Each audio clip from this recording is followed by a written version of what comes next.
Muy buenos días a todos, espero que tengan excelente día.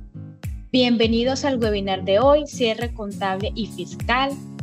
Vamos a tratar las siguientes temáticas: aspecto clave del cierre contable, aspectos a tener en cuenta en materia de precios de transferencia para el cierre, novedades en la depuración del impuesto, tasa mínima de tributación, aspectos clave del sistema de facturación electrónica y avances de la reforma tributaria. El día de hoy nos acompañan 5 conferencistas y los voy a presentar a continuación. Está con nosotros Roger Román Sánchez, socio de impuestos y legal de la firma, es contador público y abogado con más de 14 años de experiencia, es asesor tributario, docente, conferencista y autor de diferentes temas fiscales y financieros. Además, integra la Comisión Tributaria del Instituto Nacional de Contadores Públicos. También nos acompaña Diego Morales, gerente de impuestos de la firma. Él es contador de la Universidad Nacional de Colombia, con especialización en Derecho Tributario y Tributación Internacional. Cuenta con amplia experiencia en la consultoría tributaria, asesorando empresas nacionales e internacionales con una visión estratégica de la gestión fiscal. Asimismo, también nos acompaña Jennifer Mejía, senior de impuestos, también de la firma, es contador público de la Fundación Universitaria San Martín, con especialización en gerencia tributaria y auditoría de impuestos de la Universidad Libre. Cuenta con un diplomado en auditoría bajonías y control interno, destacándose en la gestión tributaria y el control financiero. También nos acompaña Felipe Espinel, él es Acting Manager de Impuestos y Legal y Precios de Transferencia, es abogado de la Universidad de la Gran Colombia, de la universidad, especializado en Derecho Tributario Internacional de la Universidad Externado, posee una sólida experiencia en 4 años en su campo. También nos acompaña finalmente Angélica Jiménez, ella es Acting Partner de Russell Bedford, es contadora pública, especialista en gerencia de impuestos, con estudio de NIF y actualización tributaria, cuenta con más de 20 años de experiencia asesorando empresas en impuestos e informe financiero. Sean bienvenidos a nuestros conferencistas. Muy buenos días para todos los que hasta ahora están conectados a nuestra, creería yo que ya casi que nuestra última charla de cierre, ¿no, Sandra?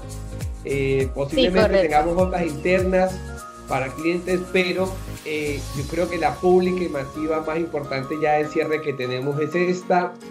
Un año donde hemos tenido la oportunidad de comunicarnos, de encontrarnos de forma presencial, donde nos hemos encontrado muchas veces a través de este canal. La verdad, quiero agradecer a todos los asistentes y en especial, sé que son palabras de final, pero ¿por qué no hacerlo desde ahora? Agradecerles a cada uno de ustedes, de los que están conectados en este momento, a colaboradores de la firma, a clientes y a amigos, a colegas y a potenciales clientes, que también para nosotros va a ser grato poder también tener negocios con ustedes. Gracias por este año que transcurrió, por todos estos acompañamientos que nos hicieron. De verdad que para nosotros es de mucha alegría, para nosotros es de mucho regocijo haber podido compartir todos esos momentos, habernos podido capacitar, habernos podido entrenar para no entregar sino lo mejor de cada uno de nosotros. Y también agradecerle a todos los colegas que varios han reiterado conferencia a lo largo de este año.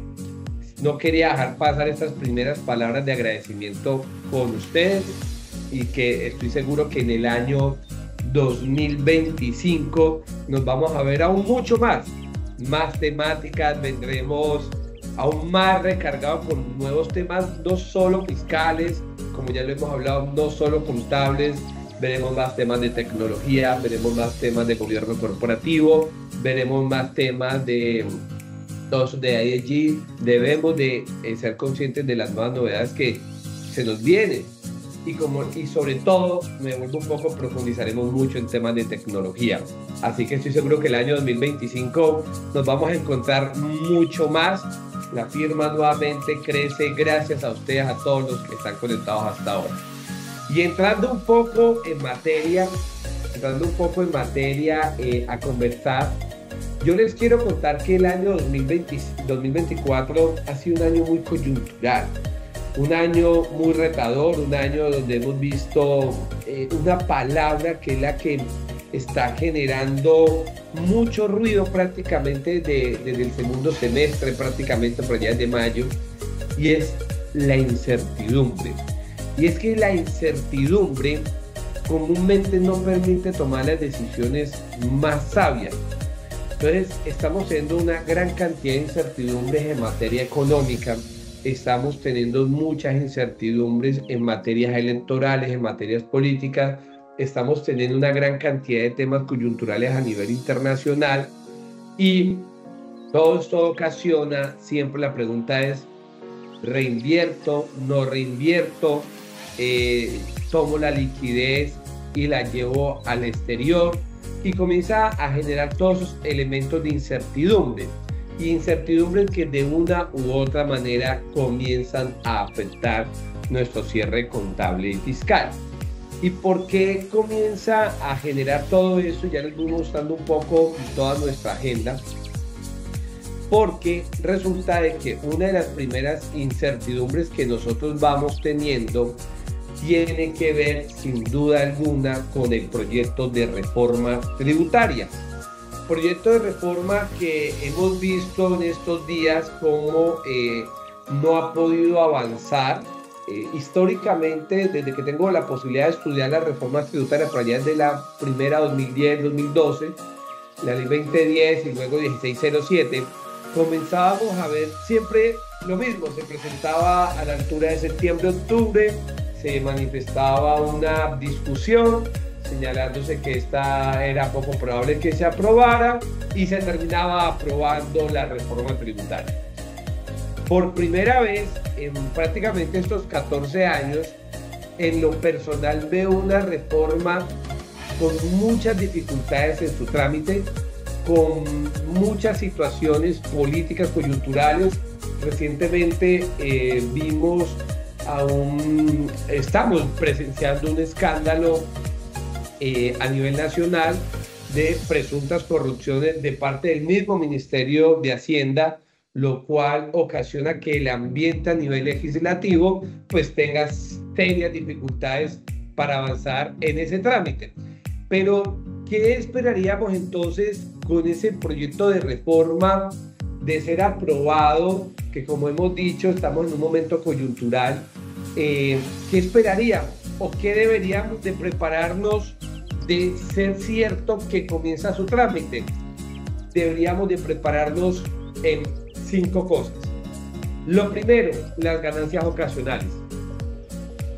Si usted tiene sucesiones ilíquidas, si usted tiene potenciales negocios de venta de activos que cumplen con la condición de ganancia ocasional, recordemos la posesión por más de 2 años, uno de los cambios que tiene la reforma es pasar de la tarifa del 15% al 20%. Estamos hablando de casi un 30% más de aumento de la tarifa, por lo cual entonces sí, ese trámite que está, nuevamente insisto, con mucha dificultad, llega a tener calado, pues esta tarifa en tan 20 días se incrementará. Por ende, pues desde este momento o de manera inmediata debemos de aprovechar y aplicar lo que sea necesario para culminar o la liquidación de una sucesión ilíquida, o 2, perfeccionar la venta. Desde el año 2016 hemos visto cómo hemos tenido o nuevamente se revivió el impuesto al dividendo. Ya tenemos varios años conviviendo nuevamente con este.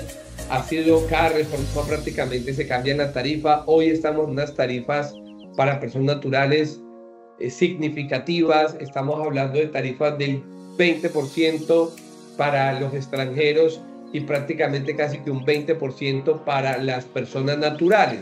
¿Y por qué digo casi? Porque recordemos que aunque podemos aplicar un tal descuento que nos permite llegar hasta esa tarifa, lo cierto es que eso no solo afecta el impuesto al dividendo, sino que si usted tiene otras rentas, también las va a incrementar.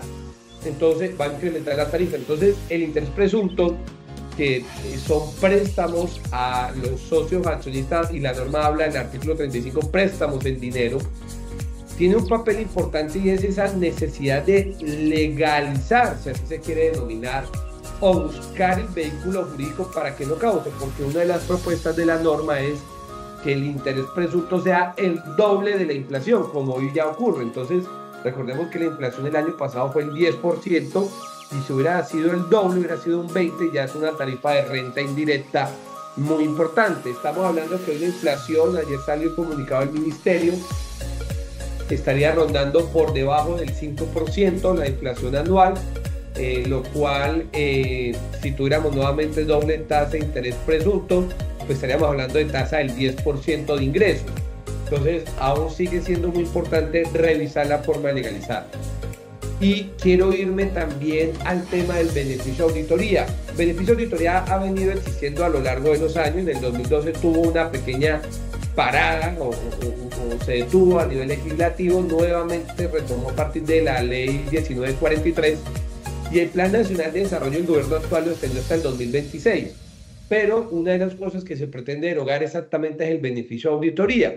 Y este beneficio de auditoría, que no es más sino la posibilidad de tener un menor término de fiscalización en la declaración de renta. Si usted incrementa su impuesto de renta en porcentaje del 35 y 25%, pues se acortará el término general de 3 años a 6 meses o 12 meses. Igual también aplica, pues recordemos que esto no aplica para las empresas que tienen beneficios tributarios por su ubicación geográfica, llámese zona franca, llámese régimen SOMA o régimen CESE. Entonces, el beneficio de auditoría termina siendo un elemento importante al momento de planear impuestos. Y es que muchas veces el problema de Colombia es que ya uno hoy día no discute tanto los principios de la esencia, como la necesidad, la proporcionalidad, sino que hoy es muy fácil para un funcionario la discusión es a partir de la formalidad. Y justo ayer leí una sentencia del Consejo de Estado, donde el Consejo de Estado se pronunciaba y decía: no puede el contribuyente manifestar la aplicación, si ahí validamos los que les gusten al tema constitucional, artículo 229 de la Constitución, que primara la esencia sobre la forma, porque cuando la forma está de forma delineada en la ley, esta se debe de cumplir, el elemento en forma. Entonces, a pesar de que cumplan la esencia, prácticamente el Consejo de Estado diciendo ahí en esa sentencia, ojo que la forma resulta relevante en toda la aplicación, lo cual me lleva a hablar del segundo punto, que sé que más adelante se va a especificar, pero que es necesario irlo entendiendo. Entonces, para efectos del proyecto de reforma tributaria, mucha incertidumbre, elementos como ganancias ocasionales, intereses presuntos y beneficios de auditoría tendrán aplicación prácticamente inmediata, y una caja de Pandora, lo digo Pandora porque habla de los activos no productivos, que también serán objeto de impuesto al patrimonio en cabeza de las personas jurídicas que tengan este tipo de activo, algo que realmente es muy subjetivo determinar los no productivos. Prácticamente acá denota la persecución de las sociedades patrimoniales. Prácticamente vamos a ver mucha persecución de ser aprobado esto a este tipo de sociedades. Estamos hablando de sociedades que tengan bienes inmuebles donde seguro ha cedido comodato a la persona natural, o donde veremos bienes suntuosos siendo objeto de gravamen del impuesto al patrimonio, pero que realmente termina siendo subjetivo. Vamos a ver entonces, quiero hablar un poco de este cierre contable y fiscal, y lo sujeto mucho con beneficio de auditoría para que ahora entremos un poco en materia, y tiene que ver con los programas de fiscalización y por qué lo tengo en cuenta tanto por el proyecto como lo otro. Al corte de septiembre, Colombia ha tenido una disminución en su recaudo de alrededor de 8 billones de pesos. Estamos hablando que producto naturalmente de las inconstitucionalidades que tuvo la reforma, sobre las inconstitucionalidades de la reforma anterior, como el no deducible de las regalías, ocasionó que en el año 2023 se tuviera un mayor recaudo. Y cuando se mira año 2024, pues el recaudo comienza a disminuir, no se cumple ni siquiera inflación. Estamos hablando que el recaudo en septiembre, si bien es cierto fue mayor en comparación al año anterior, a nivel acumulado no han logrado estabilizarse. Pero les quiero hacer unos comentarios importantes de Hacienda y Crédito Público, porque esto juega un elemento fundamental en lo que tiene que ver con las finanzas del país y muy a propósito de lo que nos vamos a encontrar el próximo año 2025, que ya lo estamos viendo. El presupuesto de Colombia, para no colocar valores exactos, que recordemos está alrededor de 528 billones, pero para no hablar de estos valores, está sucediendo lo siguiente. El año 2024 tienes un presupuesto de 100 billones, esperas cubrirlo en gran parte a partir de los recaudos fiscales, que Colombia como nación no es productiva diferente por Ecopetrol, de resto todas sus fuentes de ingresos son impuestos en un 90%, entonces tienes un presupuesto de 100 billones y lo que le está pasando a Hacienda y Crédito Público es que esperaba recaudar 90 billones de pesos en impuestos, lo otro cubrirlo con Ecopetrol, con deuda, pero a la fecha solo va recaudando prácticamente 70. Lo que ocasionó que viéramos la noticia entonces de un recorte presupuestal de 28 millones.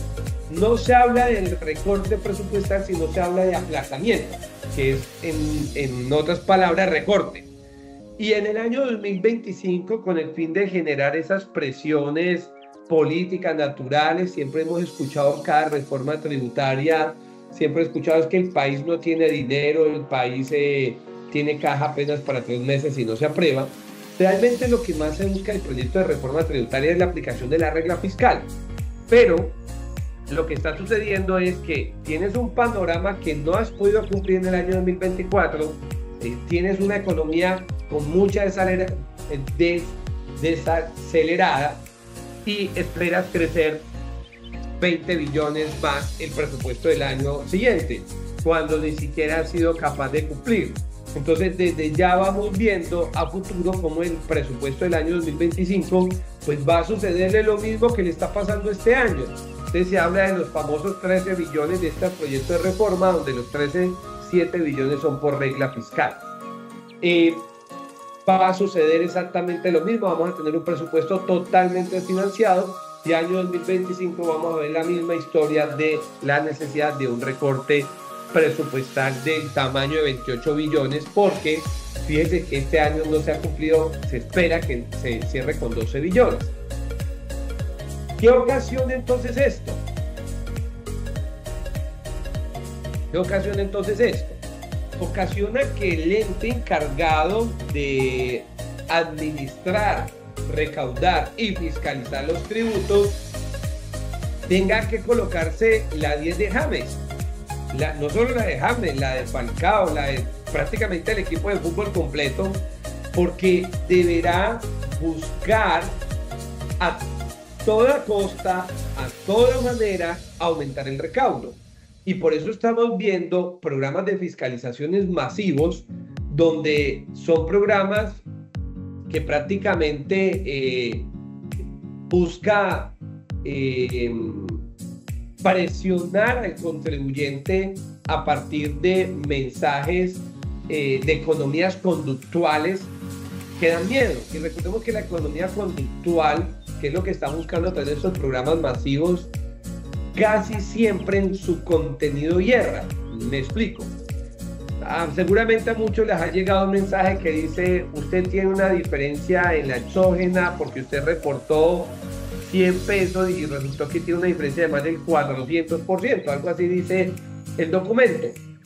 Y realmente cuando vamos a ver los clientes, pues no hay ningún tipo de error, pero los mensajes terminan siendo: has cometido un error, corrige, has cometido un error, corrige antes que te visitemos, tienes una diferencia significativa, corrige.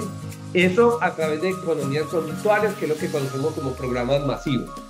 Y dos, vamos a ver, a partir del incremento de la planta de personal de fiscalización, vamos a ver una mayor tendencia a partir de las tecnologías que hoy la DIAN realmente tiene toda la información, tiene tus compras, tiene tus ventas, tiene tu exógena, lo tiene todo, tiene el manejo de tus bancos, tiene toda la información.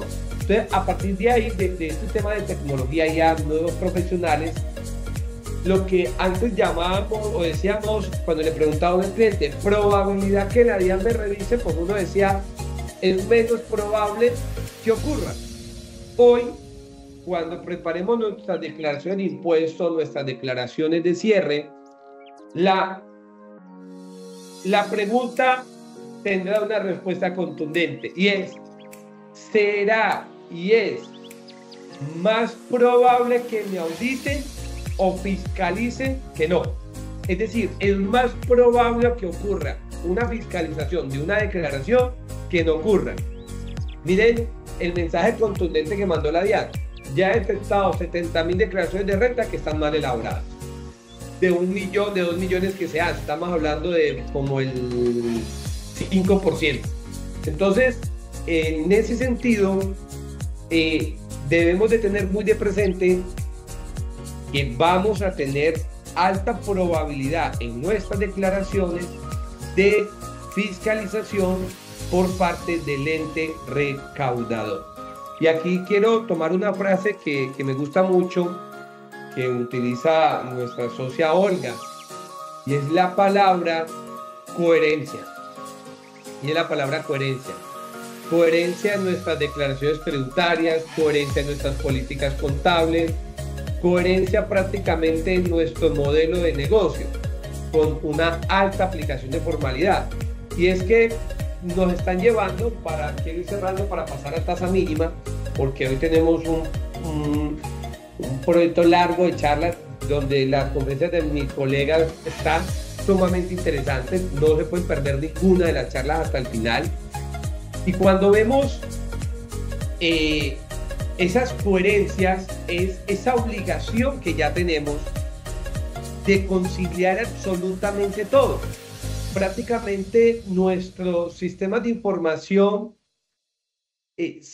prácticamente nuestra contabilidad y nuestra renta se volvió electrónica, prácticamente prima a partir de estos dos elementos, siendo nuestros los dos elementos esenciales.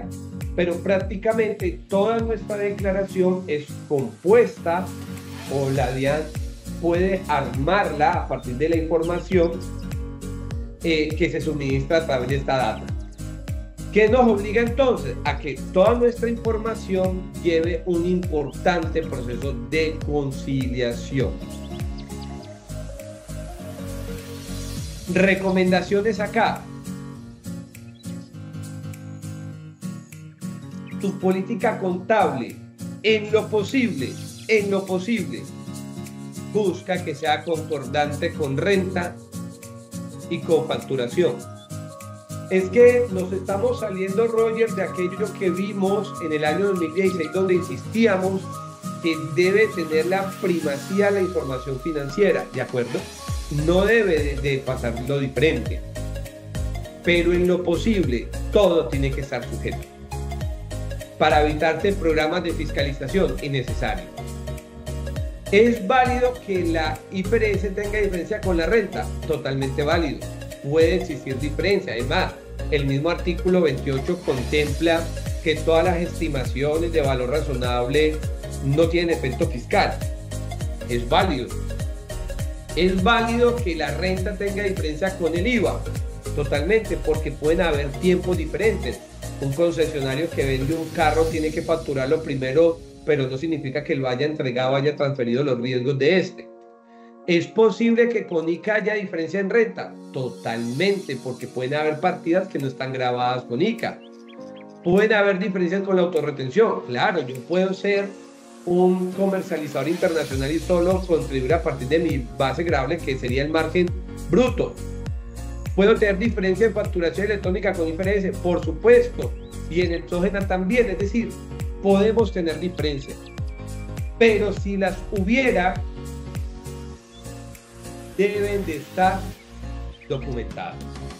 Y es que yo recuerdo una vez que vi una documentación que decía diferencia de 1.000 millones, ¿cuál es la justificación? Es que no coincidió. No, es una justificación amparada debidamente en la norma, en el cual se explica el motivo claro y contundente del por qué no hay.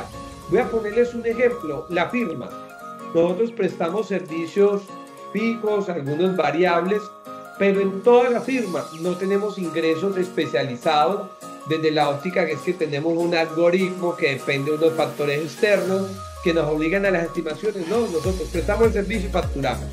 Entonces, la firma, por ejemplo, Russell Bedford, no tiene lugar a que de pronto el financiero o el tributarista interno acá diga es que tenemos diferencias. No hay lugar a que hubiera diferencias. No tenemos, en cuanto al ingreso de operación, cabe resaltar, no tenemos un ingreso especializado para decir es que mi facturación es diferente IPRS, es que tengo una diferencia significativa en renta o con IVA. No lo hay. Entonces hay muchas organizaciones que no va a haber lugar o no va a haber momento a que sostenga una diferencia. Ahora bien, ¿puede haber diferencia? Sí, pero ojo, debe estar debidamente justificada y amparada en la norma. Pasemos y cerrando ese capítulo, que sé que más adelante lo explicarán los compañeros, e invitándolos primeramente a un café, siendo las prácticamente 9 de la mañana y ya casi que agotando mi tiempo, quiero hacer simplemente 3 comentarios de la tasa mínima de tributación.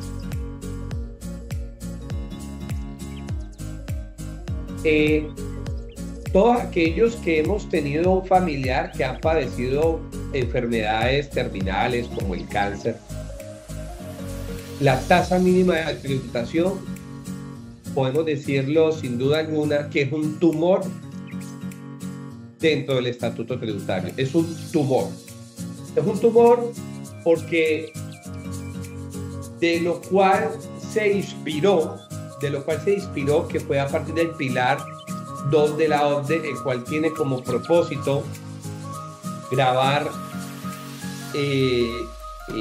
contribuir en un porcentaje mínimo las rentas de estos grupos internacionales que muchas veces dejan rentas en países que tienen tasas de tributación inferior, que mínimo lleguen a un 15%. Y eso lo dispone o lo sugiere el modelo OCDE a partir de compañías que tienen ingresos superiores a 700.000 millones de euros. Estamos hablando un poco más de 3 billones. El enfoque de Colombia es totalmente diferente. Es un enfoque para limitar los beneficios tributarios. Pero ese enfoque de limitación de beneficio tributario también ocasiona un doble sistema de tributación, lo cual es lo que lo convierte en un tumor.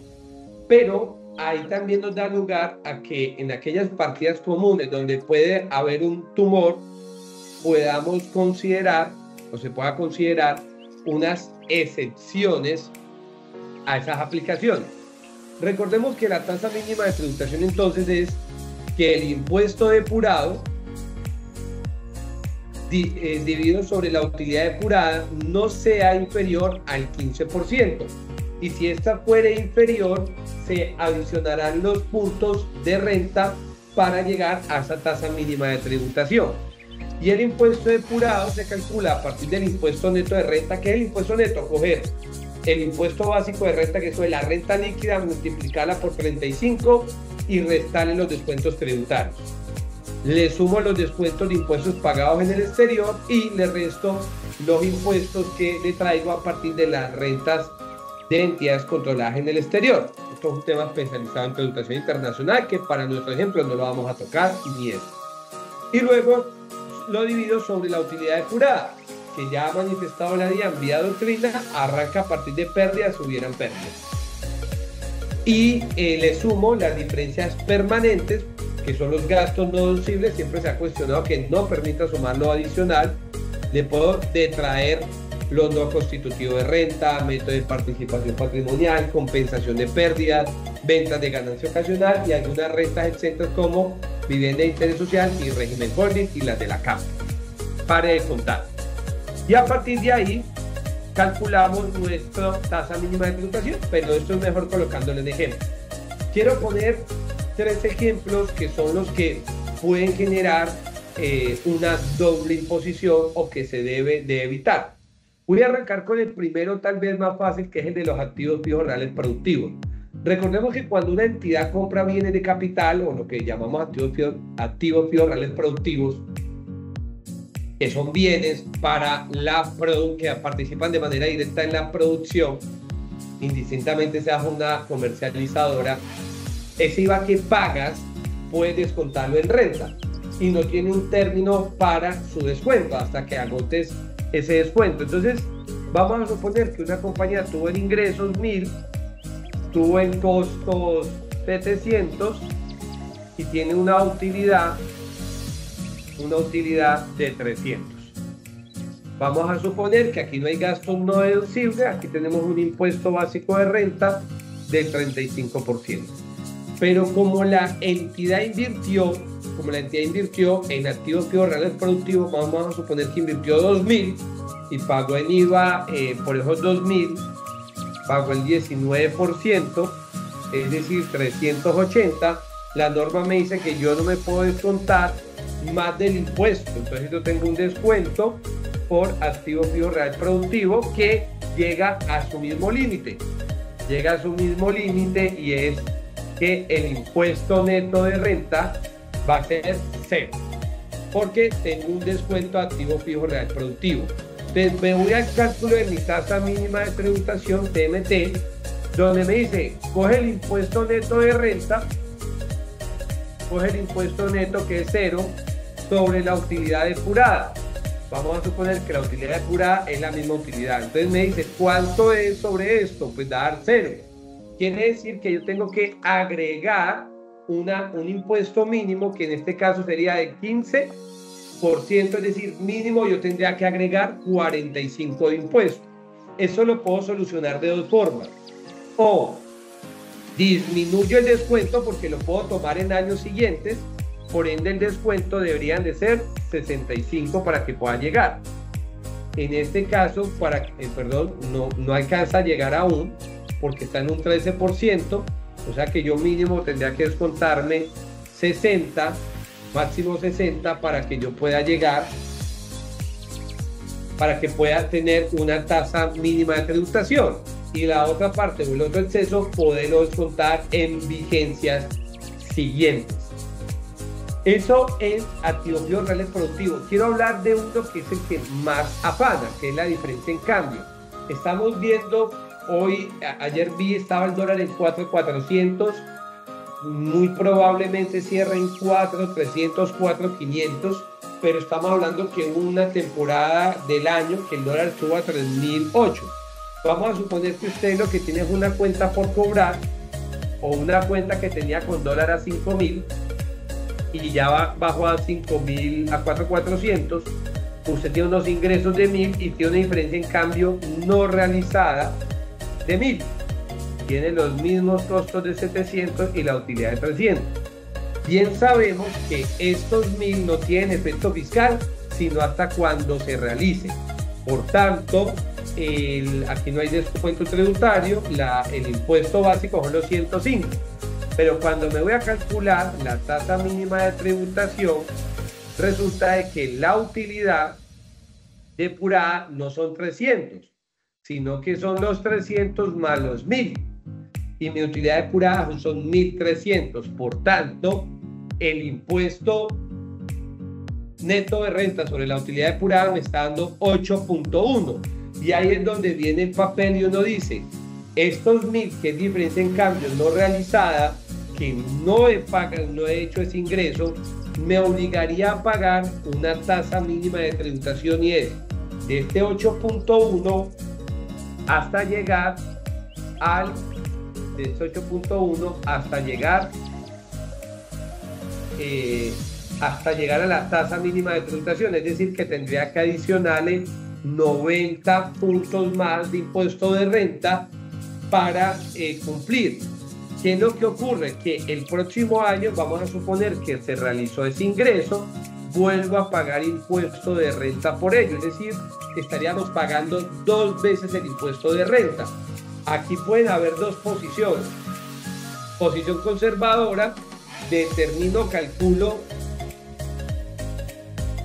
la tasa mínima de tributación, o dos, un amparo en lo que dice por allá el artículo 288, que señala, 288 vamos a confirmarlo, el cual señala que los ingresos o los ajustes por diferencia en cambio no tienen efecto, miren lo que dice acá, las fluctuaciones de la diferencia en cambio por monedas extranjeras no tendrán efecto fiscal sino hasta el momento de su enajenación, pago, venta o abono, en el caso de los activos y de los pasivos.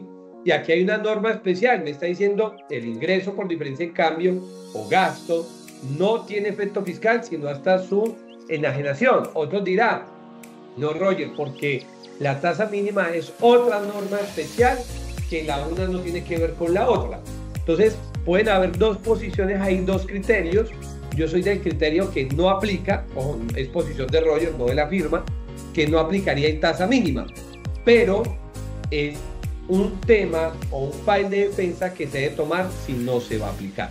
En conclusión, con tasa mínima de tributación, no podemos cerrar el año si no determinamos o también proyectamos tasa mínima de tributación. Creo que me excedí unos minutos. Para darle paso a nuestros compañeros. Santa Carlos, ¿estás por ahí? Y bueno, mientras nos veremos más tarde para preguntas y respuestas, les voy mandando un abrazo grande para que demos continuidad. Muchas gracias, Roger. ¿Quién continúa? Claro que sí. Diego Morales. Nuestro colega Diego. Diego, ¿si estuviste en el Ironman o no estuviste en el Ironman? Esta vez no estuve en el Ironman. Pasé derecho, estaba en otras competencias, pero probablemente el próximo año, Roger. Muy interesante todo esto que comentaste. Quiero resaltar a nuestro compañero Diego que aquí no solo somos come libros, aquí hay grandes deportistas. Sí, de acuerdo. Diego, efectivamente, mucha incertidumbre y bueno, te cedo la palabra. Por supuesto, Roger, muchísimas gracias y nuevamente gracias a todos por su participación, por su tiempo en este espacio. Justamente continuamos y le damos enlace a lo que estaba exponiendo Roger con elementos que consideramos de bastante interés para el cierre contable y fiscal relacionados justamente con esto que vemos en la lámina, con aspectos claves del sistema de facturación. Aquí resaltar que por supuesto estamos en una era, en un momento donde la tecnología y la inteligencia artificial ya dejó de ser una opción, es realmente una necesidad y vemos cómo particularmente este año, y lo anotó Roger, la administración de impuestos se ha movido en programas de fiscalización, en algunos casos creativos, en otros respondiendo a lo que se denomina como economía conductual, en otros a través de cruces de información. Lo cierto es que debemos, y es nuestra responsabilidad, anticiparnos a esa creatividad de la DIAN en relación con estos programas de fiscalización y poder identificar situaciones de riesgo, y básicamente eso lo podemos hacer con toda la información electrónica que hoy en día tenemos, particularmente la del sistema de facturación. Uno de los elementos, y aquí vamos a organizar de forma rápida porque el espacio es bastante cortico, cuáles son los tips y recomendaciones para cada uno de los elementos que nos va a marcar nuestro cierre contable y fiscal, pero sin perder de vista esto que les estoy mencionando en relación con las fiscalizaciones de la DIAN. En ese sentido, lo primero que hay que, y es algo que tal vez culturalmente, por el entendimiento de los procesos hemos interiorizado, el asociar la factura como un condicionante de nuestra contabilidad e inclusive de todo nuestro sistema tributario. Y lo primero que queremos dejar claro aquí como una recomendación y un tip para el cierre contable es que la factura nunca condiciona y no es un condicionante del reconocimiento contable de las operaciones, transacciones y hechos económicos. Básicamente la contabilidad después de la implementación de las NIF con la ley 1314, inclusive en su artículo 4 se determina una independencia entre los sistemas tributarios y contables y desliga inclusive la factura. Podemos encontrar en la NIC 1 en el numeral 27 y 28 el principio de devengo, principio elemental. Jamás menciona la factura para efectos del reconocimiento y medición de las operaciones. Principio de devengo simplemente lo que nos determina es que la contabilidad al final del día lo que busca es reconocer en el momento de la ocurrencia las operaciones. Es simple, esa es la contabilidad, pero la factura no nos condiciona a eso. ¿Y por qué lo resalto? Porque para nuestro cierre fiscal se presentan situaciones en diciembre donde recibimos bienes y servicios sin factura y en algunos casos los denominamos provisión. Eso es un devengo. Entonces, en realidad hay que hacer una conciliación y ese es un tip y una recomendación de cara a estos cruces que hace la DIAN de toda la reportería de facturación que tiene la DIAN hoy en día digamos que en su sistema de facturación la DIAN pues recoge toda la data electrónica. Entonces es muy importante hacer el cruce de toda la información de facturas recibidas y emitidas con el devengo de cara al cierre contable. Nuevamente, entendiendo que la factura no nos condiciona el registro contable. Tenemos situaciones también a nivel de ingresos en donde pueden haberse presentado los criterios para el reconocimiento de un ingreso, bien sea por NIF 15, sección 23, dependiendo del grupo, y facturamos después o facturamos antes por petición del cliente. Entonces sí es muy importante tener esto identificado y más inclusive de cara a uno de los elementos que tributariamente están definidos como es la conciliación fiscal. La conciliación fiscal es una obligación formal que está definida en el artículo 772-1. Tiene dos elementos, control de detalle y el famoso formato 2516.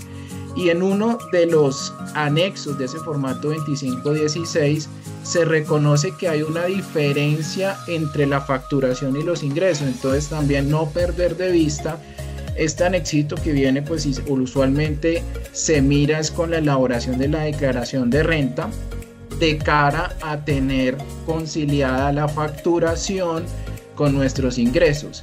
Inclusive pues este mismo formato reconoce el hecho de que se pueden tener diferencias a nivel de facturación e ingresos y nos involucra elementos como ingresos contables o devengos contables no facturados u operaciones devengadas y facturadas u operaciones facturadas no devengadas o ingresos diferidos. Entonces todas estas situaciones son muy importantes que las conciliemos de cara a nuestro cierre fiscal para evitar una palabrita que mencionó también Roger muy importante, incertidumbre frente a fiscalizaciones o frente a programas persuasivos de la DIAN de cara a cruces que hace con toda esta información. Tips frente al impuesto de renta desde la facturación electrónica. Hacer especial énfasis, al igual que en el tema contable, que la factura no nos condiciona los reconocimientos fiscales. Los ingresos, costos y gastos van por principio de devengo. Eso lo encontramos en normas tributarias por remisión a normas contables. Artículo 21-1 del Estatuto Tributario, artículo 28 para ingresos, artículo 59 para costos, artículo 105 para gastos. E inclusive el que nos define la independencia total de costos y gastos para el impuesto de renta frente a la factura es el artículo 772-1 que en su parágrafo 1 define, oiga, sin importar que usted tenga una factura posterior, el reconocimiento del gasto va por devengo. No quiere decir obviamente que la factura no sea un requisito, por supuesto que lo es un soporte tributario y comercial, pero el énfasis que estoy haciendo es tener una debida conciliación, pero entendiendo que la factura no nos condiciona los reconocimientos ni contables ni tributarios. Ahora bien, en medio de estas conciliaciones, varias recomendaciones de cara al impuesto de renta. Cruce del reporte DIAN de facturas emitidas, del que extraemos del portal de la DIAN de las facturas que hemos recibido y emitido con los ingresos. Esto es fundamental porque ya hemos visto durante el año bastantes persuasivos de la DIAN en relación con ingresos cruzándolo con la facturación. Entonces es muy importante esto, y a su vez resaltar una situación también que se viene presentando de énfasis que le ha hecho la DIAN a la revisión de notas crédito.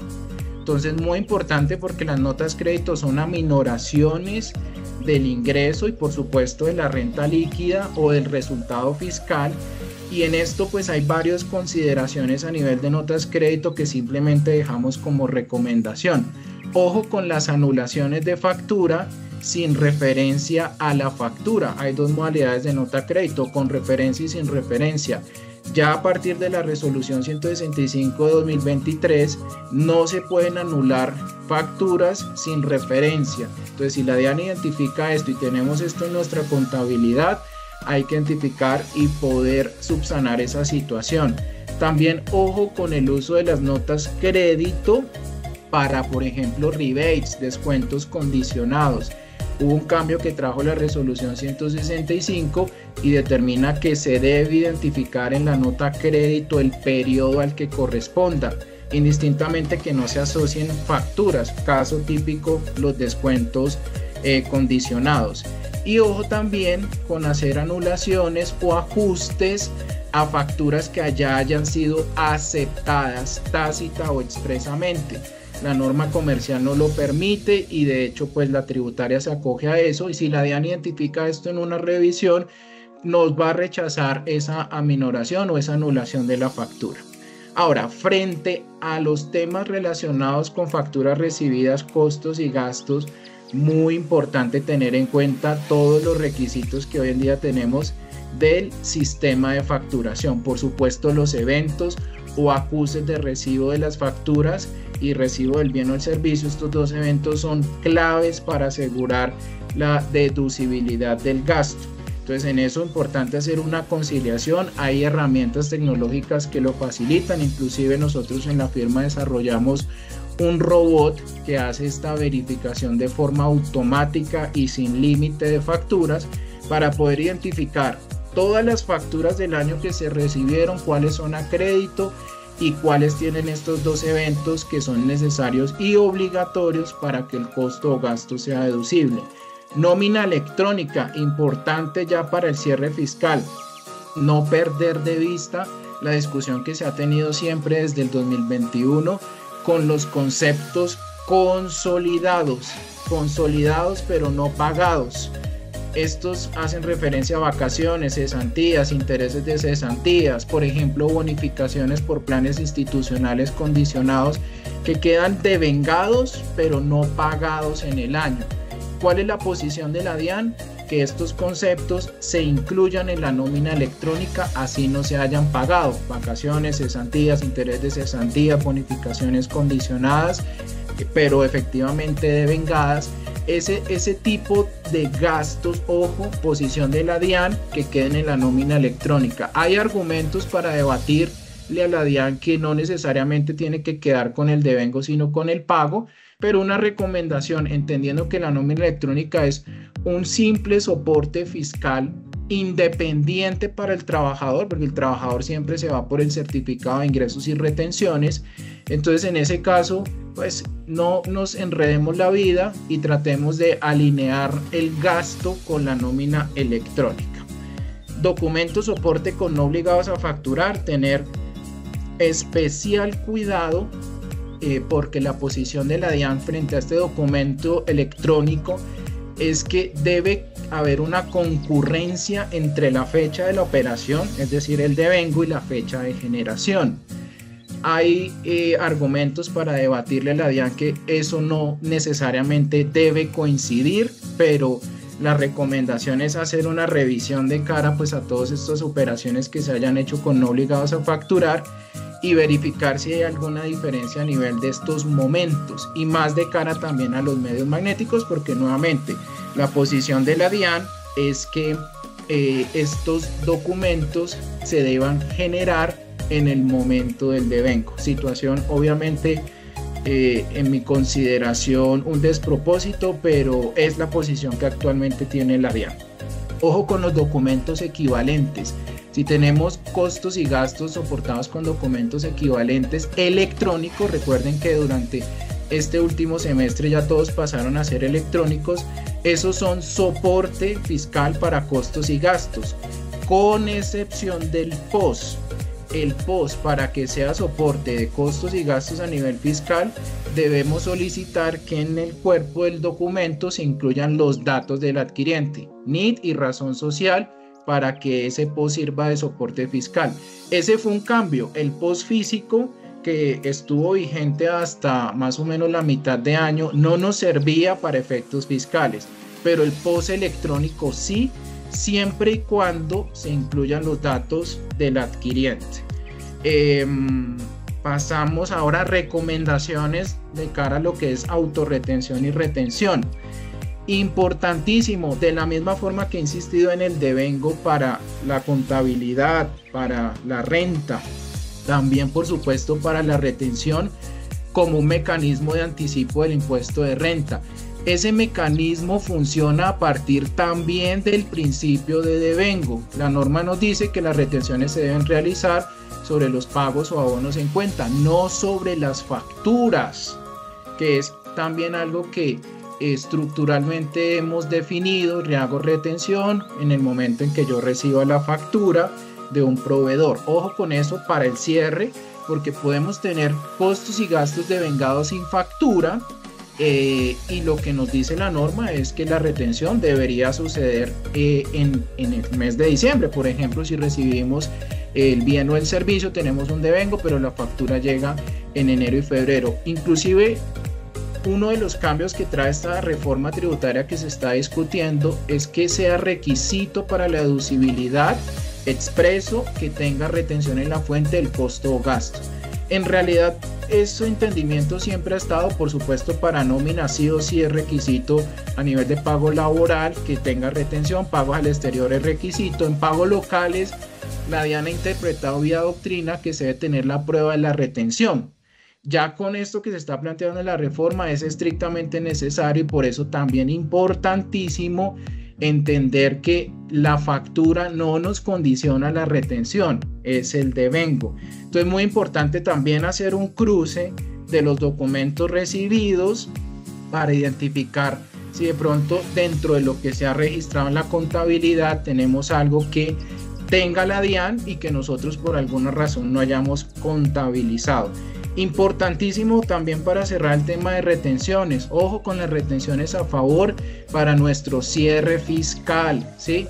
Digamos que por allá tenemos el artículo 373 que nos dice que se debe tomar la retención a favor con base en el certificado, ¿sí?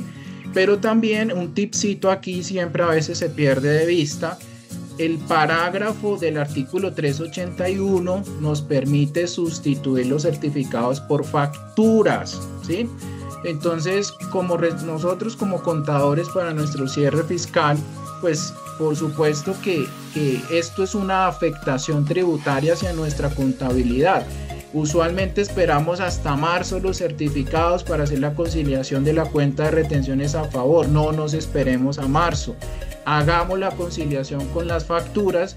Sé que es bastante difícil, pero este punto es cash, es dinero. Si lo hacemos bien, podemos ahorrarnos e inclusive anticipar diferencias que usualmente se presentan entre las retenciones que nos reportan los clientes y las que tenemos nosotros registradas contablemente. Entonces cierro con efectivamente el certificado es el soporte idóneo, pero se puede sustituir por la factura, y en esencia las retenciones deberían estar asociadas con ingresos devengados. ¿Listo? Exógena, simplemente resaltar que la DIAN hoy en día, como mencionó Roger en una de las gráficas, pues se mueve y es muy creativa en cruces de información electrónica a partir de verificaciones automáticas y robotizadas que hace. Entonces, ojo con eso, cruzar la exógena de cara a digamos que a todo lo que es el cierre fiscal es importante, y el sistema de facturación, y por supuesto no perder de vista las últimas modificaciones que se hicieron con la resolución 188 que trajo inclusive cambios en los plazos y otros cambios importantes que deben considerar para este año 2024. Ya para ir cerrando, en IVA quisiera resaltar básicamente pues dos hechos importantísimos que han surgido por interpretaciones de la DIAN. Sabemos que en IVA pues tenemos unos requisitos para los descontables, ¿sí? Entonces para nuestro cierre fiscal, importantísimo tener en cuenta el tema de los eventos. Los eventos también están relacionados por supuesto como un requisito para renta, pero también como un requisito para IVA. Y hay una posición que se está discutiendo en este momento con la DIAN, y es que los eventos para el IVA, que tienen una periodicidad bimestral y cuatrimestral por supuesto más corta que el anual de renta, es un requisito obligatorio que ya estén listos los eventos antes de presentar la declaración según interpretación de la DIAN. Entonces ojo con eso, porque ya es doctrina de la DIAN el hecho de tener los eventos para que los IVA sean descontables. Entonces es muy importante esa conciliación para el cierre del año, identificar si dentro de lo que declaramos durante el año alguna de esas facturas a crédito que recibimos y que por supuesto están asociadas con IVA descontables se quedaron sin los eventos, porque probablemente por ahí la DIAN con la información exógena y toda la facturación puede hacer cruces y cuestionarnos algunos de estos IVA descontables. También tener cuidado, y esto es un tipcito muy general por supuesto, al cierre del año a veces se pierde de vista el tema de los ingresos y la periodicidad. Ojo que tenemos un límite de 92.000 VTs para determinar si somos obligados a presentar bimestral o cuatrimestral, y a veces se pierde de vista esta situación. Y ya para cerrar, ICA, pues importantísimo, de la mano con todas estas conciliaciones de ingreso que debemos hacer, y aquí una recomendación por supuesto totalmente transversal y general: conciliación de ingresos contables, renta, base de autorretención, ingresos de IVA e ICA. Esto es una conciliación clave y necesaria que debemos hacer para nuestro cierre fiscal, y por supuesto enmarcada toda dentro de lo que es el reporte de facturas recibidas.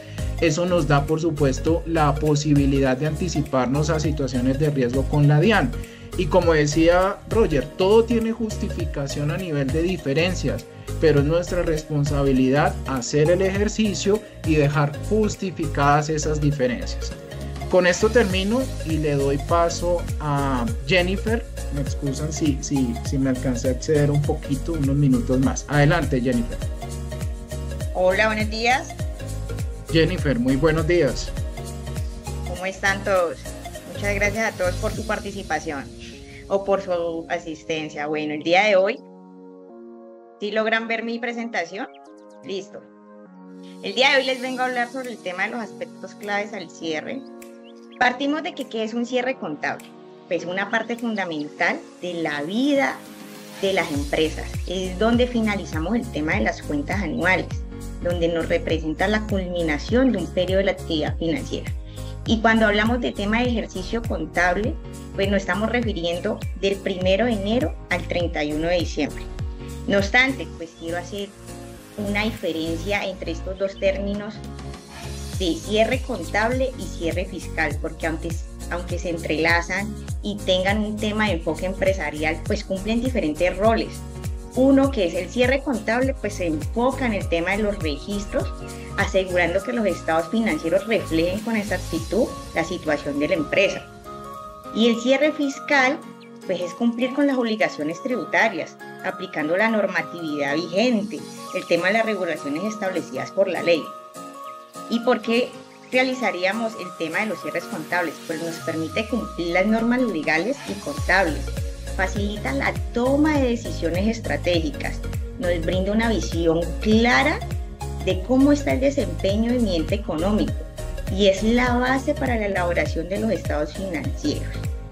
Debemos de realizar minuciosamente una planeación adecuada donde incluya todos estos procesos, además que debemos de tener en cuenta todos los elementos que debemos de incorporar. Debemos de contar con dos certezas o con dos asuntos muy puntuales. Uno, que todos los hechos económicos y las transacciones del periodo estén incorporadas en la contabilidad.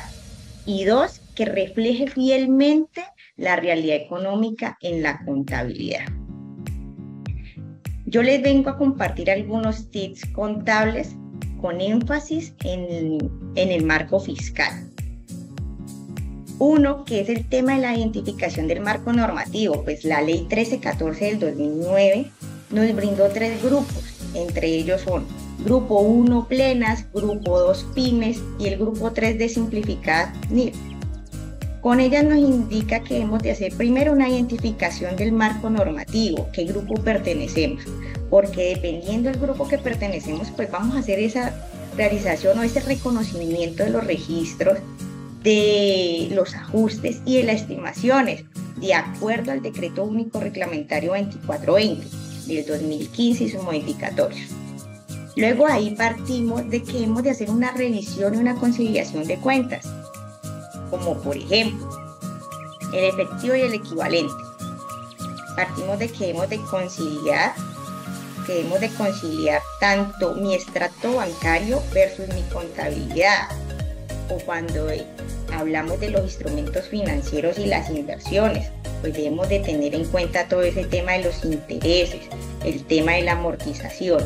Adicionalmente, debemos de estar pendientes que si tenemos de pronto ajustes de valor razonable, pues debemos de cerrar esas acciones, ¿sí? Cerrarlas a valor razonable. Cuando hablamos de cuentas comerciales, hablamos de que debemos de tener en cuenta la amortización de los intereses. Adicionalmente, analizar si tenemos un deterioro en esa cartera, donde recordamos que tanto para Grupo 1 pues son pérdidas esperadas y para Grupo 2 son pérdidas incurridas. En el inventario pues revisamos el valor neto de la realización, que es el cual que se hace el tema del análisis del listado de precios, donde tomamos esos inventarios obsoletos y esos inventarios de baja rotación y hacemos el análisis con el objetivo de determinar si el valor que tengo es lo que puedo realizar mi inventario o con lo que voy a vender mi inventario, ¿sí? Partimos de la propiedad, planta y equipo. La propiedad, planta y equipo es donde la norma nos indica analizar o nos indica a revisar el tema de las políticas contables, el tema de las vías útiles. Debemos de tener en cuenta también que en tema fiscal, según el artículo 137 del Estatuto Tributario, nos manifiesta el tema del límite de las deducciones de la depreciación. Debemos de estar revisando esto cuando realicemos nuestra conciliación fiscal, porque en el tema de gastos de depreciación, si tenemos algún tema de diferencia, pues nos puede estar involucrando el cálculo del diferido por gastos de depreciación. En pasivos financieros. En pasivos financieros debemos de tener en cuenta tanto el cálculo de los intereses, pero adicionalmente, si tenemos obligaciones financieras, debemos de tener en cuenta el corte de esos intereses que queden debidamente registrados en el periodo, independientemente que el pago sea el próximo año. Adicionalmente, pues recordamos que los cierres de los bancos no son los mismos que los cierres que nosotros tenemos contablemente. Partimos de que mi extracto puede estar llegando a los 5, los 25 y mis cierres son los 30, pero debe estar totalmente reconocido y registrado ese pasivo real.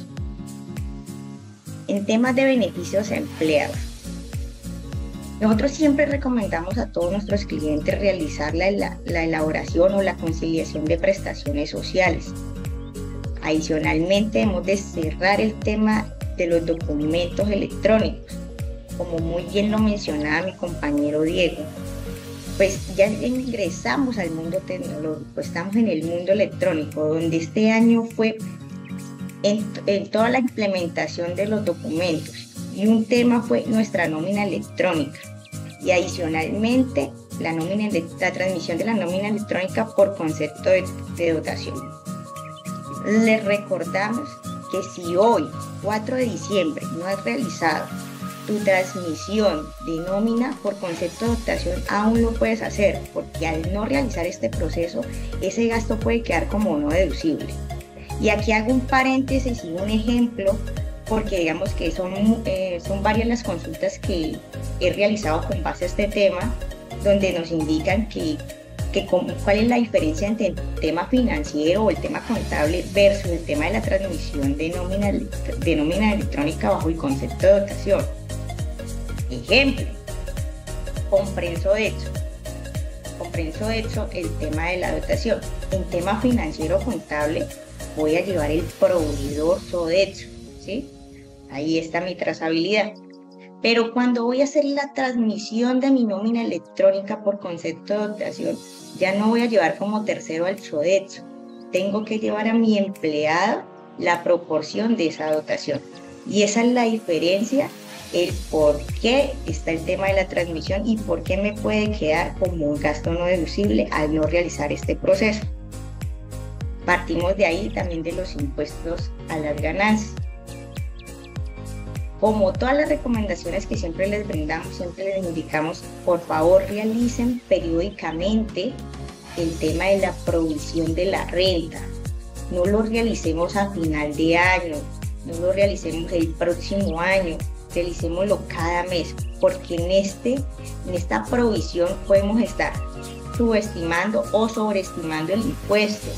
Y adicional, cuando realizamos todo este tema de provisión de renta, pues podemos tomar medidas, podemos realizar temas estratégicos donde podemos tomar decisiones claras y concisas y confiables, donde podemos decir, mira, tu impuesto de renta en estos momentos está así, de esta forma, hagamos estas medidas amparándonos bajo todas las leyes reglamentarias para que mi impuesto disminuya o sea razonable. Adicionalmente, cuando hablamos también de la provisión, también indicamos de que traten de realizar el impuesto diferido por lo menos mensualmente o anualmente, y es donde revisamos tanto mi base contable como mi base fiscal, donde me van a salir ya sea unas diferencias temporarias o unas diferencias permanentes que me pueden dar un tema de un pasivo o un activo por impuesto diferido. Exactamente no me van a afectar en tema de renta o fiscal, pero sí va a afectar el tema de mi razonabilidad o el tema de mi confiabilidad en mis estados financieros. Entonces, donde los invitamos por favor a realizar todas estas provisiones y lo realizamos a realizar de que manejemos y tratemos de realizar decisiones estratégicas con base a estas provisiones. Les recordamos que el impuesto diferido sigue con el tema del 35% y con la ganancia ocasional del 15%. También hacemos un énfasis de que, como lo decía muy bien Diego, debemos de hacer la conciliación de impuestos, de las declaraciones que ya hemos presentado, debemos de tomar tanto en el IVA como en la retención en la fuente, en la industria y comercio, de que evidentemente no nos puede cruzar, o sea, si no nos cruza estos valores, pero sí debemos de tener el por qué, soportablemente debemos de tener el por qué no nos cruza estos ingresos tanto en la renta como en el IVA como en la retención en la fuente. Siempre debemos de hacer nuestra conciliación, y ahora que ya estamos en este mundo electrónico, los invitamos a estar descargando el reporte de facturación, donde debemos de revisar si se cumplen los eventos, si no se cumplen. Recordemos que para temas de facturas a crédito tenemos que tener 12 eventos obligatorios, porque si no este gasto me puede quedar como un gasto no deducible en temas de costos y gastos.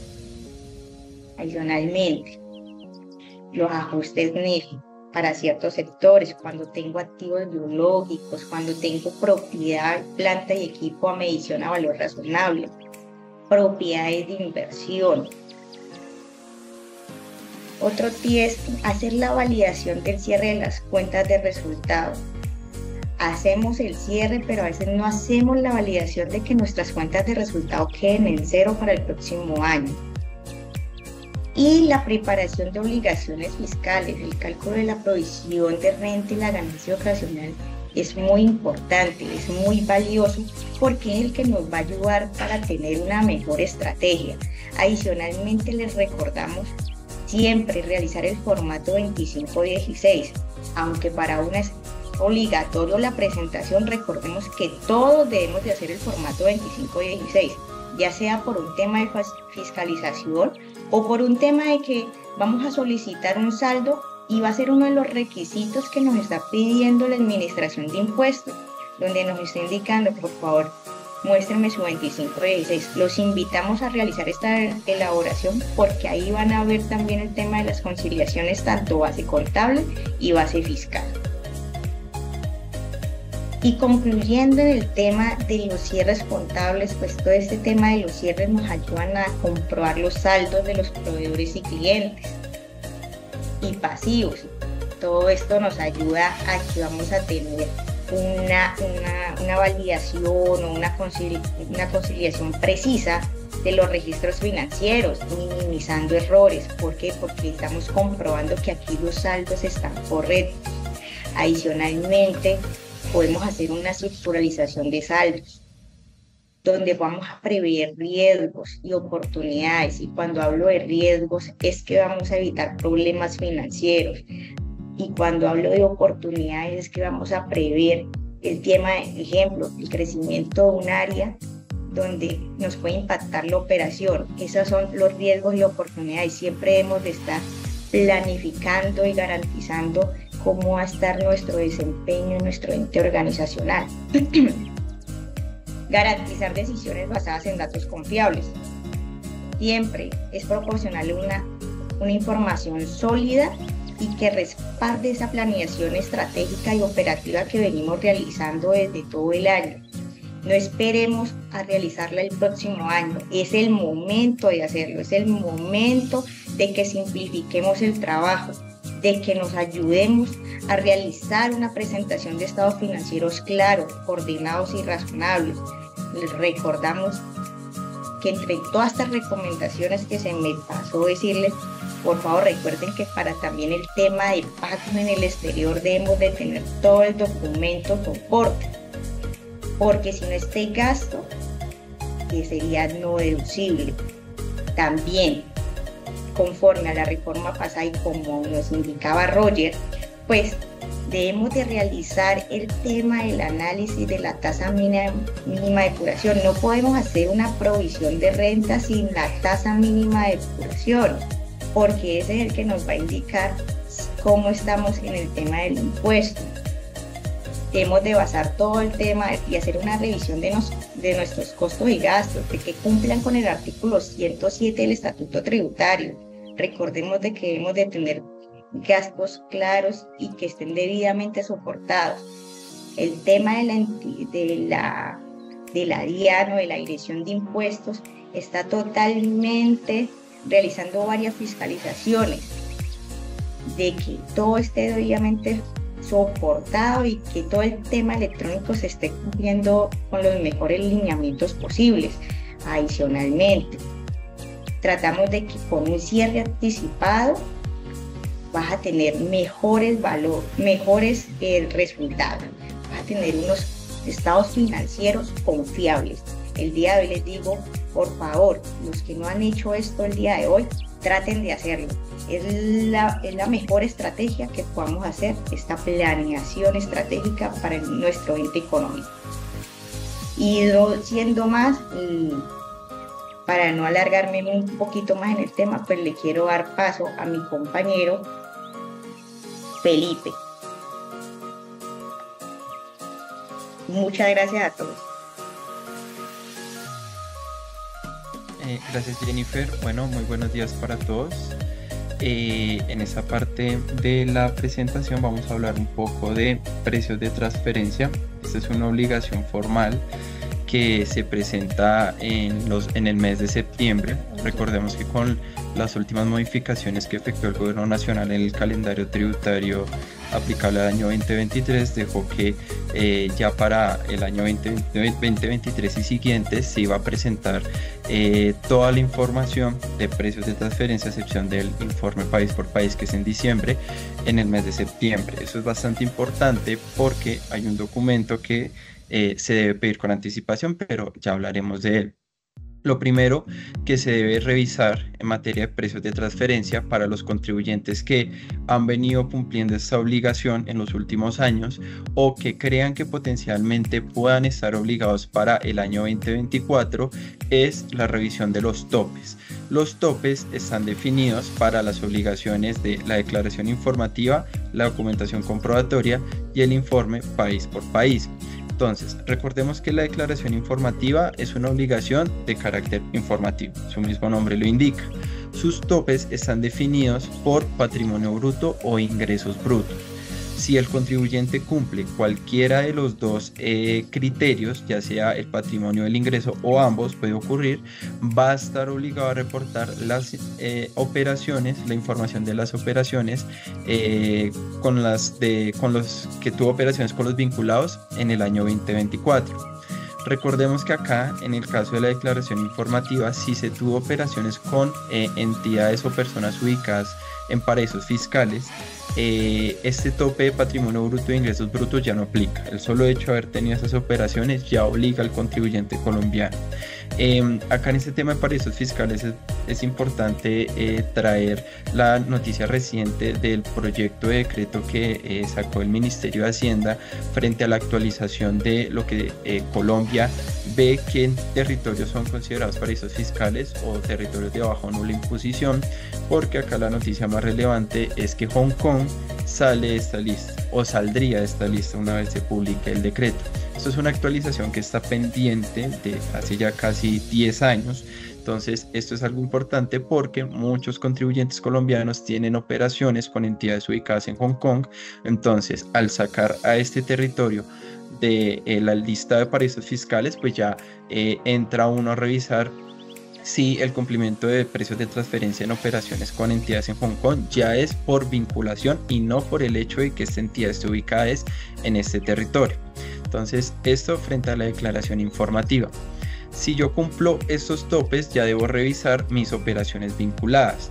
En las operaciones vinculadas, estas están agrupadas en 4 grandes bloques: ingresos, egresos, aportes en especie a entidades en el exterior y operaciones que no afectaron el estado de resultados. Cualquiera de estas 4 operaciones, bueno, en realidad las 3 primeras, ingreso, egreso y aportes, si yo tengo operaciones vinculadas en el exterior o entidades en paraísos fiscales que superen los topes que están aquí en pantalla, debería analizar estas operaciones a través del estudio de precios de transferencia o el informe local.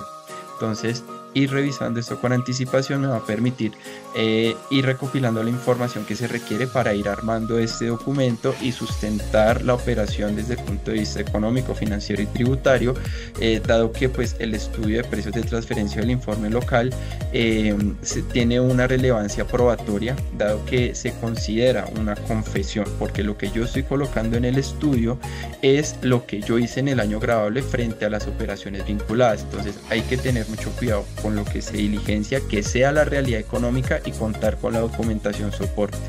Entonces, revisando los topes, a partir del cierre de noviembre ya puedo tener una idea de cuáles obligaciones debo afrontar para el año siguiente relacionadas con el año gravable 2024. Y de esta manera ir preparando la información que se requiere para ir de una vez verificando si debo analizar, si no debo analizar y qué información voy a reportar. Entonces, la primera parte es los topes. Los topes es todo lo que me va a indicar a mí si estoy o no estoy obligado a alguna de las obligaciones del régimen de precios de transferencia acá en Colombia. Pero adicionalmente hay unos aspectos que debemos considerar al momento de ir preparando esta información o de ir revisando la información. Primero, si el contribuyente en el año gravable 2024 identifica que va a cerrar el año con pérdidas fiscales. Eso se puede ir revisando en la provisión de renta.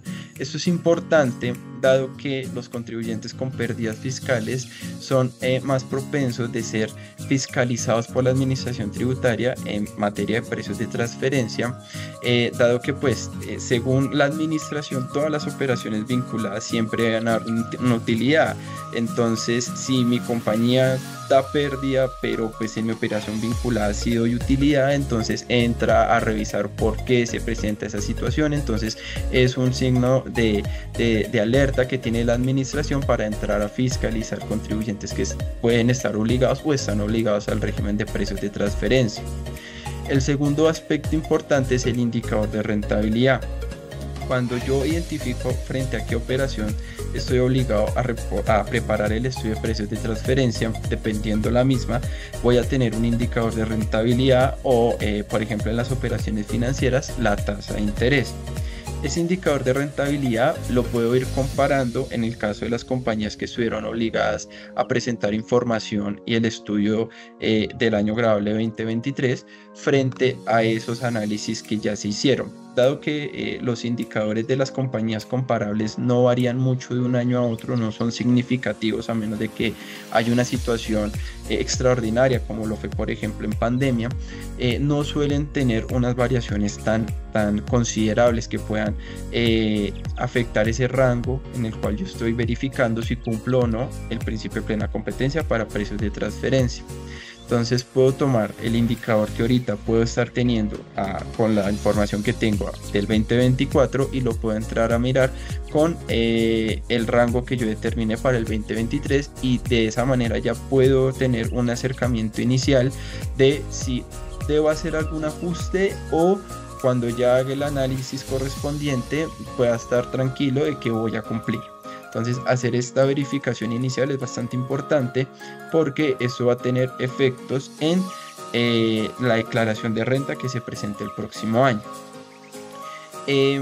¿Por qué va a tener efectos? Claramente porque si voy a estar por fuera del rango, entonces tengo que identificar, bueno, tengo que incrementar mi ingreso, tengo que rechazar algún costo o algún gasto para que mi indicador pueda estar dentro del rango que estoy ahorita revisando, y que sé que cuando ya haga el análisis pueda ser lo más cercano posible e ingresar a ese rango intercuartil. Entonces es importante hacer este análisis preliminar antes de que se proceda con la presentación de la declaración de renta, dado que si se hace posterior, ya en las fechas de septiembre, pues esto podría implicar que en ese momento se hagan correcciones en la declaración que puedan implicar pago de sanciones, pago de intereses moratorios o mayor pago del impuesto que ya se asumió. Entonces hacer esta revisión evita que pueda tener que sacar más dinero en el mes de septiembre para poder hacer los ajustes que veo que puedo estar obligado.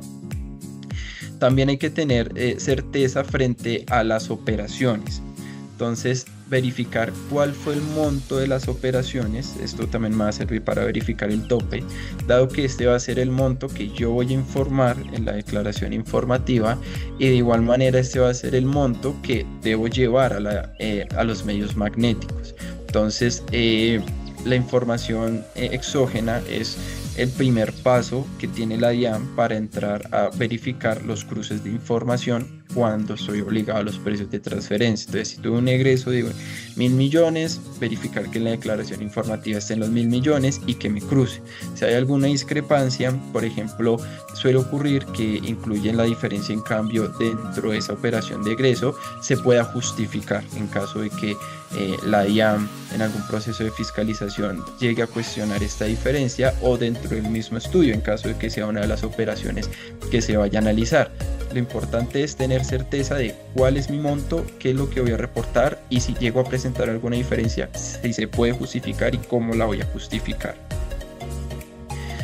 El informe maestro es un aspecto importante para el año que viene, tanto como lo fue para el año grabable 2023, dado que en muchos de los casos este documento lo preparan desde casa matriz.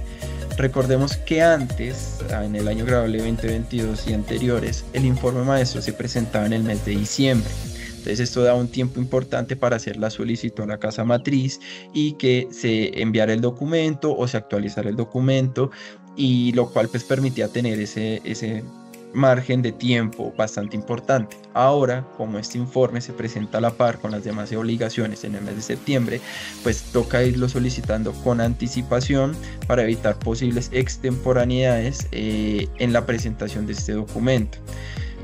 ¿Por qué es importante? Porque si bien el informe maestro no contiene algún valor que se esté reportando, ningún valor que se esté analizando, dado que es información netamente del grupo multinacional, de acuerdo al artículo 60-11, como este documento es una unidad con el informe local para calcular las sanciones que apliquen para el informe maestro, en especial extemporaneidad, voy a utilizar los valores de la operación que analicé en el informe local. Entonces es importante que se tenga este documento con anticipación o se tomen las medidas para evitar este tipo de situaciones. Un aspecto importante para las sucursales. Las sucursales están obligadas al régimen de precios de transferencia acá en Colombia, pero adicional tienen otra obligación documental, que es el estudio de atribución de rentas.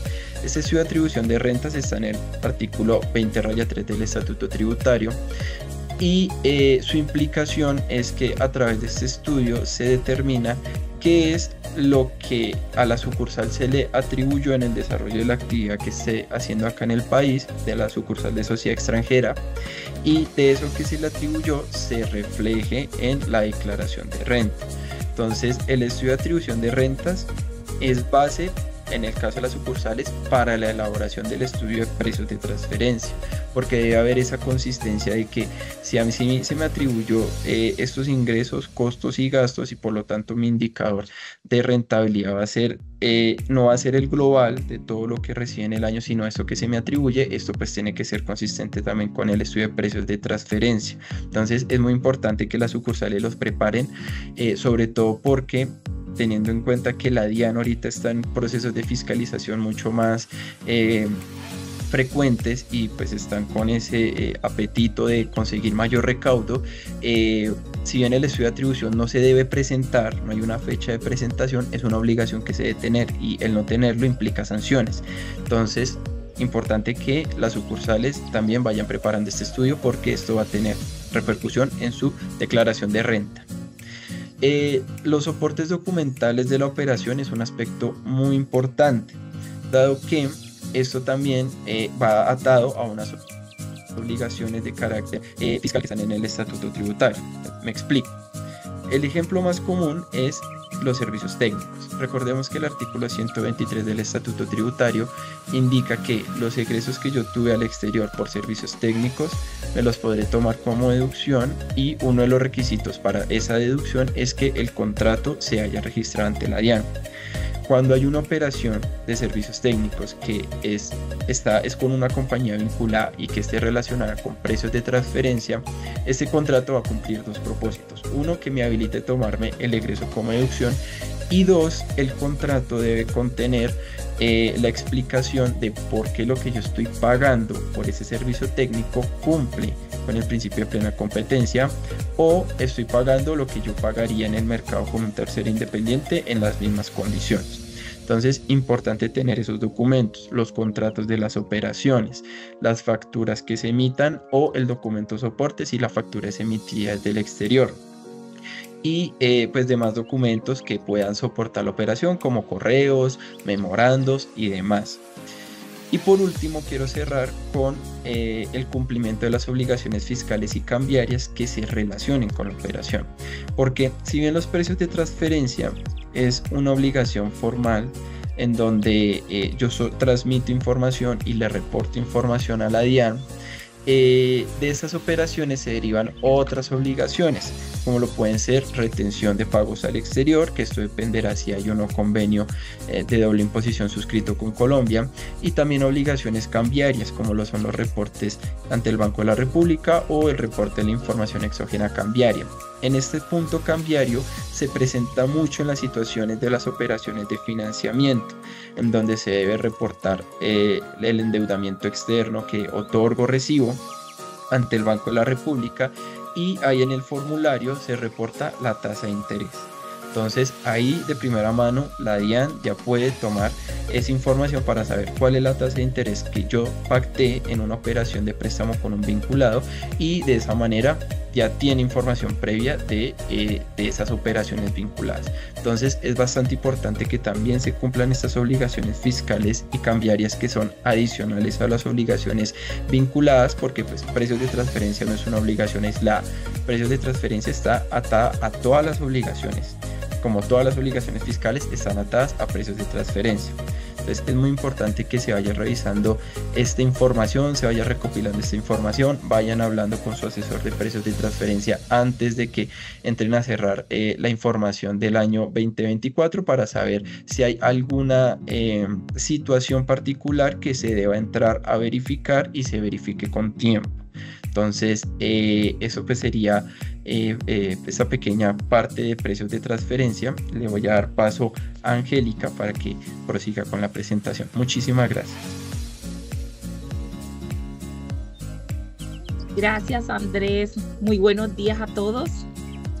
Bueno, me tocó el espacio más pequeño y la verdad que gracias a todos por estar aquí hoy conectados. Es muy grato para todos nosotros compartir todos estos conocimientos y estar en compañía de todos ustedes para este cierre 2024.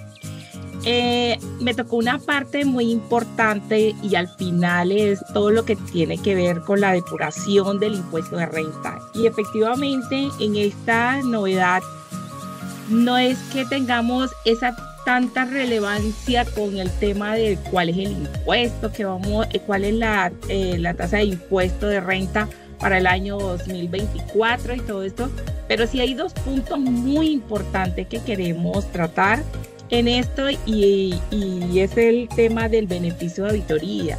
Y aunque ahorita que estábamos hablando con Roger en su intervención hablaba sobre esto de que el beneficio de auditoría está en un poco en la etapa de incertidumbre por el tema de la reforma tributaria, y esto hace de que, bueno, tenemos una oportunidad todavía para hacerlo y planearlo en el cierre de esta renta del 2024, porque este beneficio de auditoría de verdad que nos ayuda muchísimo en esta planeación, porque su finalidad es disminuir el tiempo de firmeza de la declaración, y es que todos queremos que nuestra declaración quede firme lo más pronto posible y no esperar esos 3 años, como le digo yo a veces a nuestros clientes, hay que rezar durante 3 años para que esta no tenga esa etapa de fiscalización que ninguno queremos que llegue.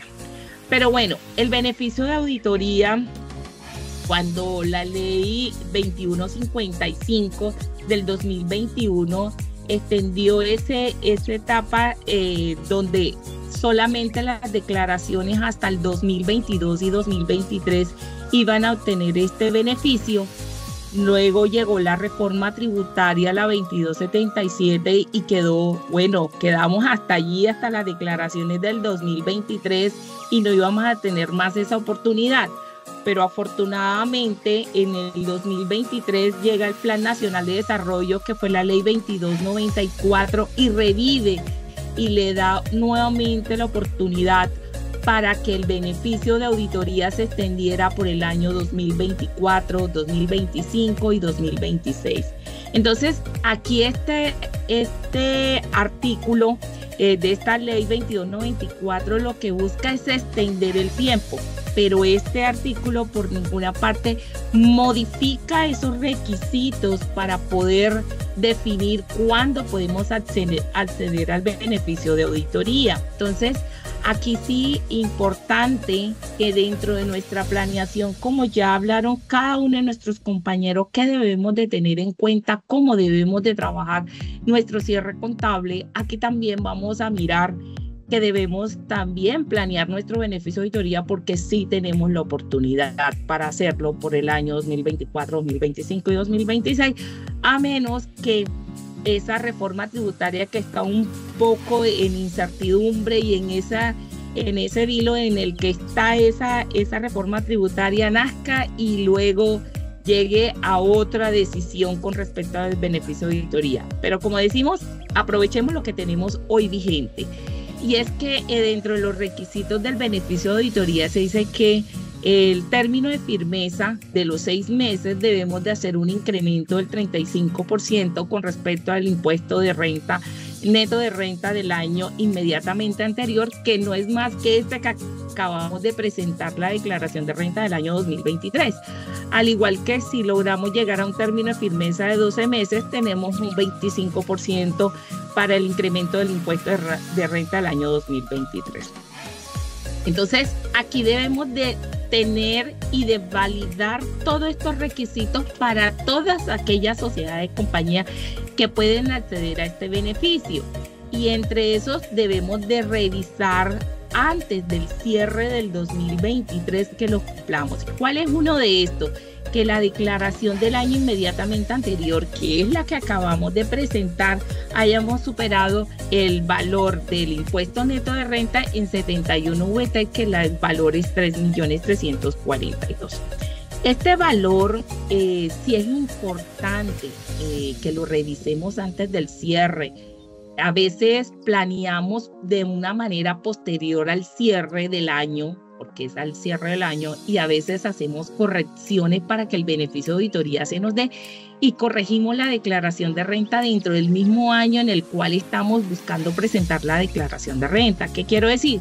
Que si nosotros en el año 2024 estamos haciendo la declaración de renta y luego vemos que necesito llegar al beneficio de auditoría, pero mi renta del año 2023 no cumplió con este tope mínimo, y luego empezamos a hacer corrección de la declaración de renta, pero dentro del año 2025, que la administración de impuestos allí ha generado muchos conceptos cuando dice, oye, me estás corrigiendo la declaración del año inmediatamente anterior para poder obtener un beneficio.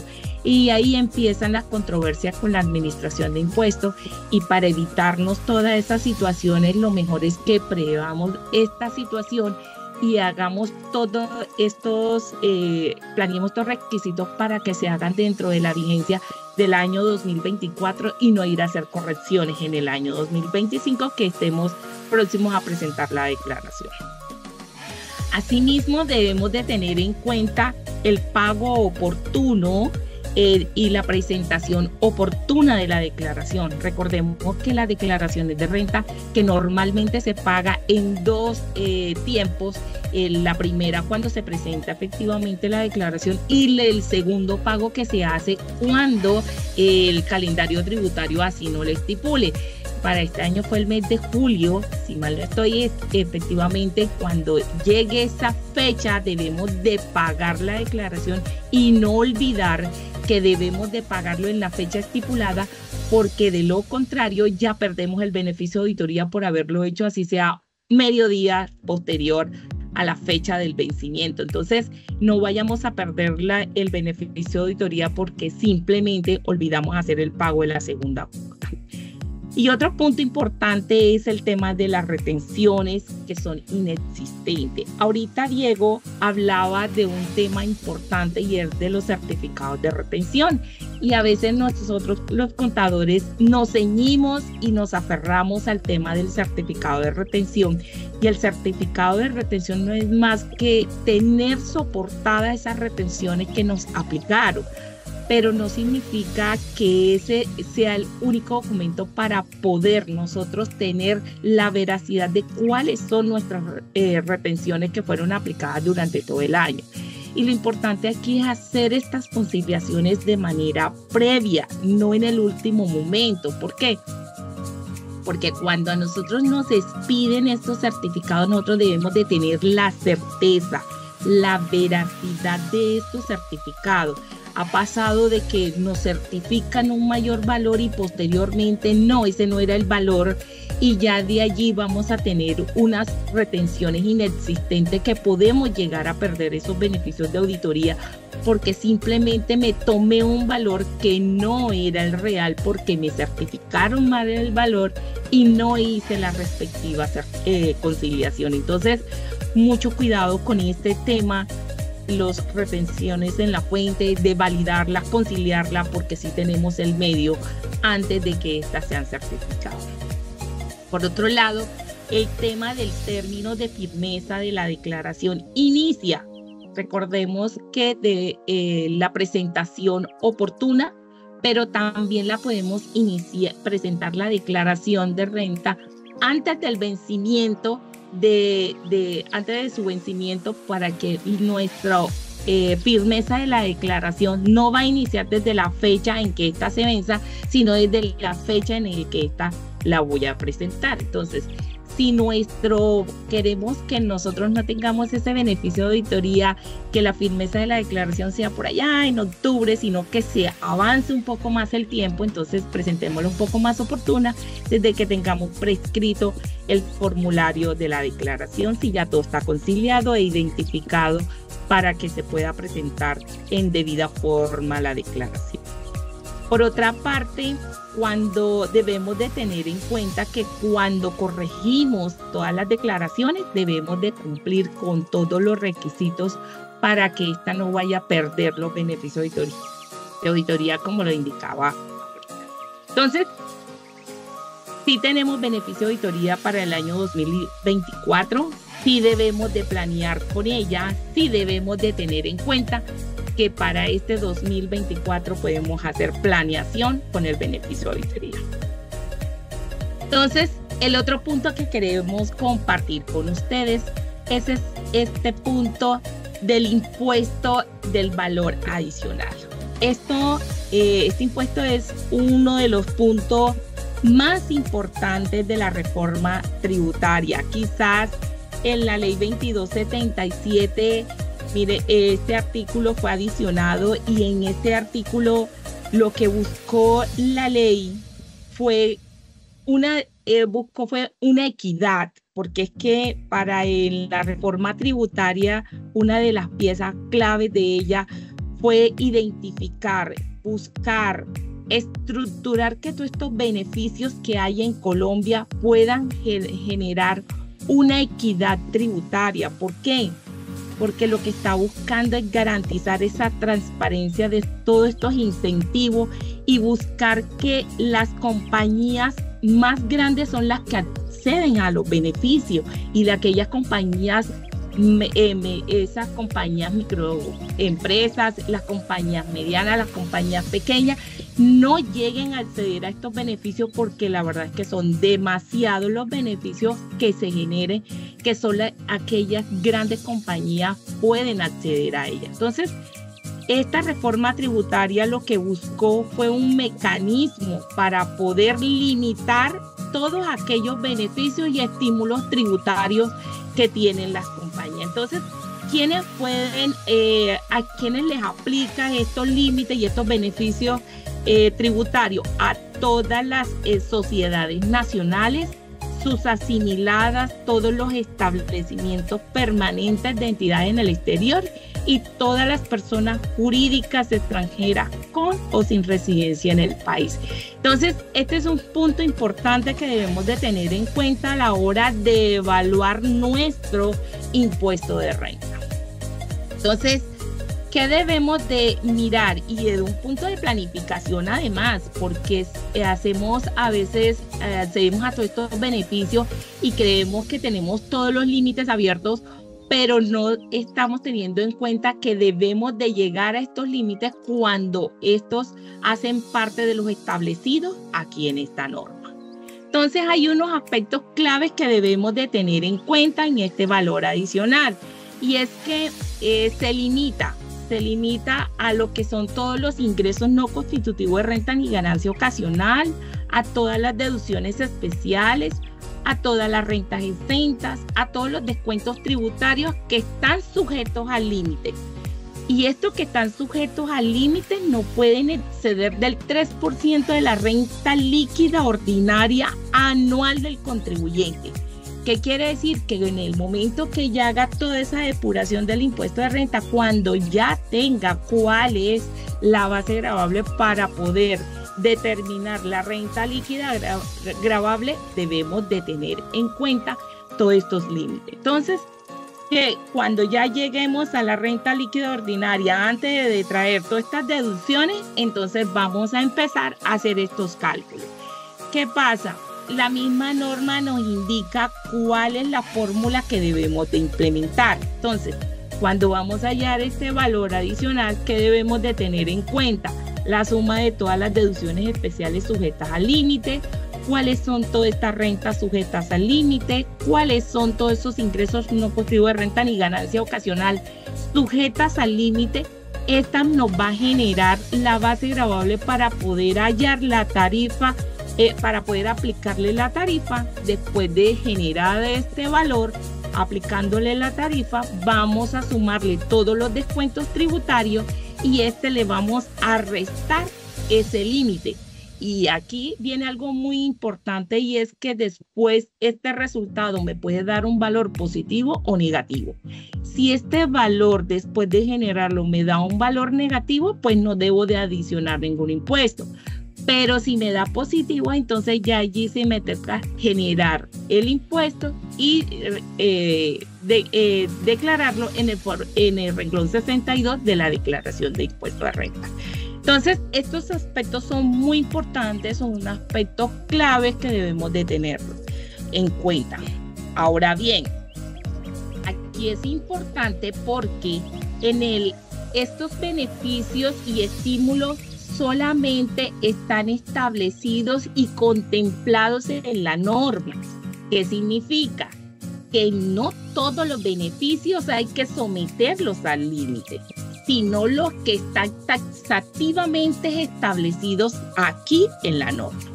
¿Qué significa? Que si hay algunos beneficios, como lo que significa el artículo 258-1 del Estatuto Tributario, que son el IVA pagado sobre los activos productivos, aquí no se va a someter a este límite. ¿Por qué? Porque la norma está indicando taxativamente, mira, estos son los beneficios, los descuentos tributarios que se van a someter al límite para poder identificar si va al pago.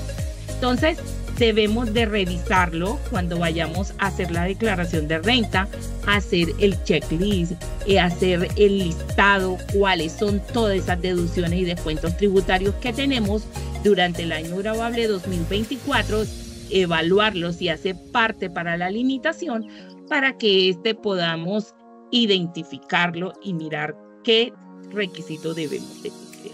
Ahora, es importante que una cosa es sujetarlos a este límite y otra cosa es identificar cuáles son los requisitos que debo de tener en cuenta para lograr acceder a todos estos beneficios y estímulos tributarios. Porque si bien es cierto, aquí el sujetarlos al límite, yo debo de primero identificar que cumplo con todos los requisitos, hacer los límites que previamente me indica la norma y luego, ya de traído todo esto, sujetarlo a este límite que me está indicando la norma. Entonces, entre esto tenemos el artículo 107-2 del Estatuto Tributario, que son todas las deducciones por contribuciones a educación de los empleados. Importante esta deducción, que a veces no tenemos todos los soportes muy claros de esta deducción, y sobre todo que a veces dentro de la planta de personal solamente son 2 funcionarios que tienen este beneficio y no establecido como política dentro de la compañía. Y este es uno de los temas que se debe de tener en cuenta, y que la administración de impuestos lo primero que pide es: muéstrame la política, cómo se tiene establecido, porque solamente 2 funcionarios y no toda la planta de personal, y ahí es donde empezamos a perder todos estos beneficios. El artículo 255, que también habla de un tema importante, que hoy en día todo el mundo está buscando la conservación y el mejoramiento del medio ambiente, pero debemos de cumplir con unos requisitos para poder acceder a estos descuentos tributarios, pero que estos descuentos tributarios debemos de revisar. Primero cumplo los requisitos, luego los límites establecidos por la norma y luego sujetarlos acá al límite del banco. Luego también tenemos los descuentos por becas por impuestos, que este artículo 257 es demasiado importantísimo, y sobre todo hoy en día que todo el mundo está promoviendo el tema del deporte, sobre todo porque aquí hay una certificación que debe despedirnos Coldeporte y a veces no los tenemos, y hasta que no tengamos todas estas certificaciones no podemos acceder a estos beneficios. Al igual como la educación por financiación de educación superior a los trabajadores, la deducción por estímulo de patrimonio cultural de la nación, estos temas que son bastante importantes para cada una de las sociedades que le gusta estimular el tema de la cultura. La renta exenta por estímulo para el proceso de capitalización, procura de que sus empleados también hagan parte del capital de la compañía, pero también hay unos límites y unas exigencias que se deben de cumplir como requisitos esenciales. La deducción de mejoras de víctimas de la violencia y la deducción por inversión. Entonces, estos son los puntos que debemos de tener en cuenta para poder liquidar nuestro impuesto de renta. Debemos de hacer nuestros análisis para poder tener un buen cierre contable y fiscal. Esto es todo lo que teníamos para compartirles. Continuamos, Sandra, con nuestro webinar. Nuevamente reiterarles que quedamos muy a disposición de todos ustedes si en algún momento necesitan profundizar y que les acompañemos en alguno de los análisis que expusimos. Estamos siempre a su disposición y nuevamente les agradecemos la participación, la atención hasta este punto del webinar y esperamos encontrarnos nuevamente con ustedes. Así es, Diego. Gracias a todos por este espacio, muy interesante. Veo todavía sigue 500 personas conectadas y eso es importante para nosotros. Y bueno, sí, como dice Diego, las demás preguntas vamos a responderlas individualmente para que todas queden contestadas. Buen día para todos y un feliz año nuevo. Un fuerte abrazo.